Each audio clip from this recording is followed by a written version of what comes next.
Muy buenos días. Bienvenidos a una sesión más del Seminario de Migración, Desigualdad y Políticas Públicas. El día de hoy estamos muy contentos porque tenemos a la presencia del Mission Foods Texas Mexico Center, que nos ha apoyado enormemente en el seminario. Tenemos a Luisa del Rosal, directora ejecutiva del Mission Foods, Raymond Robertson, profesor de Texas A&M, pero además Senior Fellow del Centro de Texas, México. Es un gusto poder estar aquí hoy porque vamos a discutir hasta qué punto los trabajadores migrantes mexicanos son complementos o sustitutos en Estados Unidos, pero además me interesa mucho ubicar esta discusión en justamente migración, comercio y en la relación que tienen en el nuevo tratado, el TEMEC, el UCSMCA, Tratado México, Estados Unidos, Canadá. Así que, Raymond, por favor, empieza platicándonos un poco sobre justamente, digamos, qué es lo que encuentras en el documento que preparaste. Perfecto, muchas gracias por la oportunidad de hablar con ustedes. Es muy importante estar aquí en México sobre este tema. Y este tema es muy importante porque es una cosa que no es muy entendido en el pueblo, es que las economías de los Estados Unidos y México son bien integrados ya. Los trabajadores están produciendo las mismas cosas en muchas situaciones y muchas industrias y la gente no sabe qué tan importante es México a la economía de los Estados Unidos.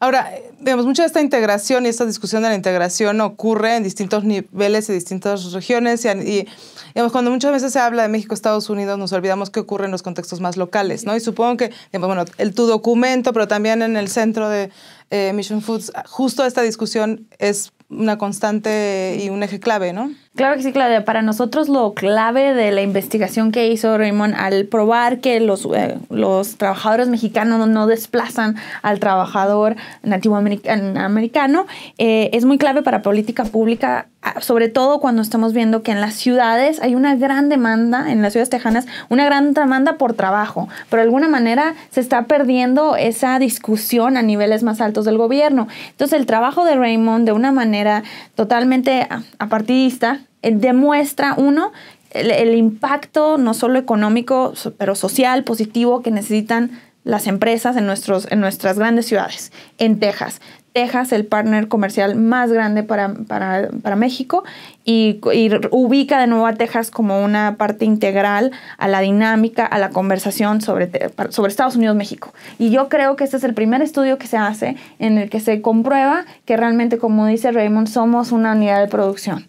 Y que tenemos que protegerla. Porque muchos, no solo los trabajadores mexicanos que llegan, sino todas las empresas, todos los que necesitamos de las empresas para vivir, se han mejorado gracias a estos trabajadores.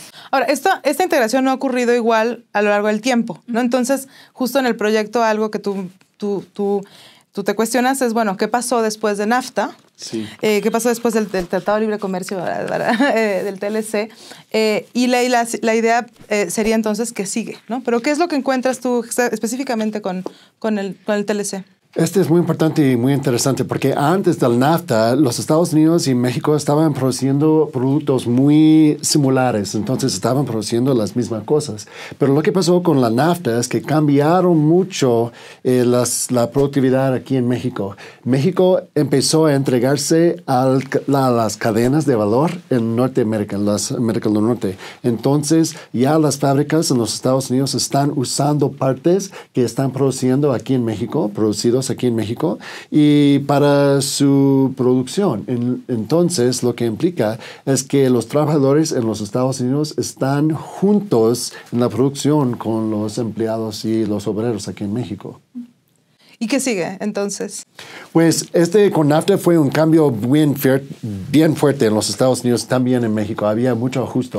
Y muchas veces el ajuste fue con un dolor en unos locales, ¿no? Había ciudades que estaban afectadas muy, muy fuertes. Pero ya lo que vemos es que en los años 2000 y 2010 y adelante, y ya tenemos una misma cadena, una cadena. Entonces ya está completa la transformación de las economías de los Estados Unidos y México. un poco, digamos, la idea es que no sabemos qué va a pasar con el TMEC o con USMCA, pero la idea sería que hay procesos y mecanismos que se encuentran ya funcionando que son hasta cierto punto difíciles de detener, difíciles de parar, ¿no? Pero las políticas importan, ¿no? Y importan mucho los contextos. No sé si me puedes hablar un poco de las quizás recomendaciones que se desprenderían de este trabajo. Pues una de las cosas que es muy importante es que los Estados Unidos y México, como América del Norte, juntos, están en competición con el mundo, en que sea Asia y también Europa y ya poco a poco África también. Entonces, con la TMEC que quiere aumentar las barreras entre los dos países, puede aumentar los costos de producción. Entonces, con si están aumentando los costos de producción, porque hay más barreras o una pared o lo que sea, queda con menos empleos. Nos vamos a quedar con menos empleos en los Estados Unidos y México porque la falta de competencia con las otras áreas, las otras regiones del mundo. Es súper importante recordar que somos, ya nos está compitiendo en un marco tan pequeño, México, Estados Unidos. Como dice Raymond, es un mercado global. Entonces, si en el futuro y cuando vemos la ratificación que esperamos de parte del Congreso americano y también mexicano del nuevo TMEC o USMCA, tienen que ellos ponerlos en un contexto global. Somos economías globales. Este es el mejor vecindario global que existe. La verdad, si uno piensa cuáles son los mejores vecinos que uno podrá tener, Canadá y México realmente son de los mejores. Y si nosotros enfocamos el nuevo tratado como pensar en realmente ser globales, en competencia global, podemos ser muy exitosos. Pero si no, si se olvida, ese es el segundo paso que nosotros vemos. Si se olvida, y Raymond está de hecho haciendo más investigación para el centro sobre China. ¿Y qué pasa cuando Estados Unidos se vuelve más interno? Se quita del ámbito internacional. ¿Qué pasa ahora con China, que está realmente viendo a México, Latinoamérica, como que, bueno, yo estoy aquí? Y la investigación que Raymond está viendo es ese impacto de Estados Unidos salirse del TPP o como se llame ahora, que tiene 1000 diferentes nombres. ¿Qué pasa políticamente y en políticas públicas con el impacto de China y su potencial mira hacia México? Esto es muy interesante porque ahorita quisiera que nos platiques un poco más, pero el Centro de Texas México, digamos, uno de los objetivos es justamente ubicar las relaciones Texas-México, pero también en un contexto, digamos, más global, donde entonces justo no se piensa de una manera aislada para nada, ¿no? Y uno de sus objetivos es vincularse fuera de la academia. Y a mí me parece muy interesante que nos puedes platicar un poco la acción que ustedes hacen, porque, digamos, en el seminario nos interesa entender la migración y la desigualdad y las asociaciones que tiene, pero justo entender políticas públicas. Y yo siempre he dicho que no son políticas migratorias nada más, son políticas económicas, políticas educativas, políticas laborales, pero ustedes creo que sí tienen una gran trayectoria, tú desde el Tower Center de Political Science, pero también tú, digamos, justamente en Public Policy y en Government, y digamos, ¿qué podemos aprender nosotros desde México para tratar de vincularnos no solamente con los tomadores de decisiones, sino para que pensemos desde el seminario quizás también que estas políticas no son políticas locales ni regionales, sino que son políticas muchas veces globales, ¿no? Sí, una de las cosas que en ambos centros hemos tratado de hacer mucho y creo que nos ha ayudado es expandir nuestro público. Como dices tú, no solo hablar con nosotros en las aulas académicas, sino invitar a la conversación a la gente de negocios, a la gente que toma decisiones, pero al público en general. Es sorprendente la falta de información que hay aún con gente que es educada.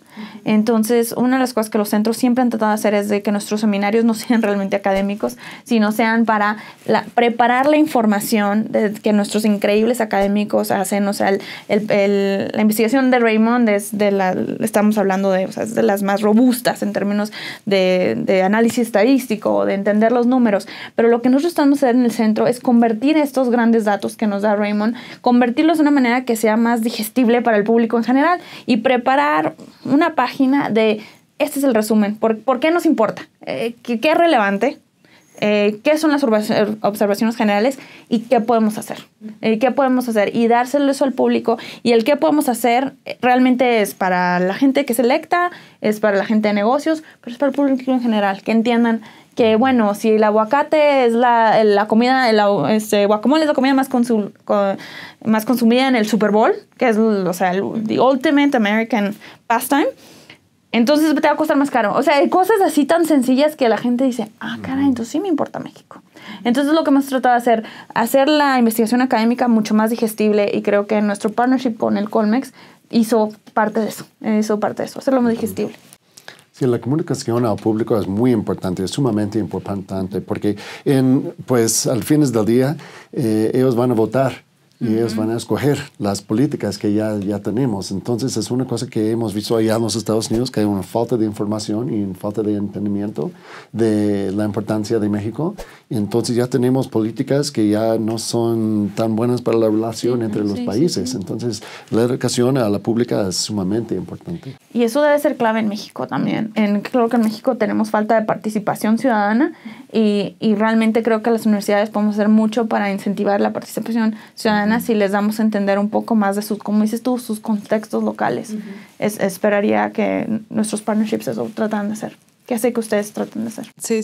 Bueno, quizás un poco para empezar a concluir, porque es corta la conversación, pero el texto está disponible en la página del Mission Foods Texas Mexico Center, también en la página de nuestro seminario, al igual que los otros productos que se desprendieron de este proyecto con Mission Foods. Entendiendo como si la migración causa desigualdad y la desigualdad causa la migración, pero yendo un poco a la pregunta inicial de hasta qué punto los trabajadores mexicanos son complementos o sustitutos. Sí. Digamos, tú encuentras esto, digamos que son complementarios, pero ¿qué mensaje nos darías para que entonces podamos cambiar esta idea de que hay una competencia, de que va a haber un detrimento de los salarios de los trabajadores estadounidenses? Digamos, ¿cuál sería la clave de este mensaje para justamente tratar de derribar estas ideas? Que ya andamos juntos, ¿no? Que paso a paso es de una cosa que estamos en el mismo camino, trabajando y caminando juntos. Y los Estados Unidos y México no son en competición, ya somos juntos en el mismo equipo. Entonces, bueno, cooperación e integración. Cooperación e integración. Y educación.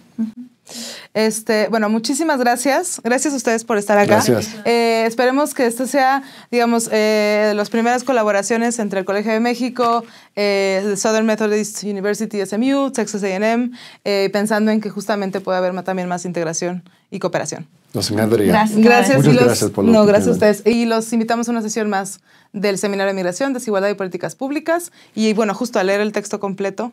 Tiene muchos análisis econométricos, pero también está este resumen ejecutivo para todos. Gracias.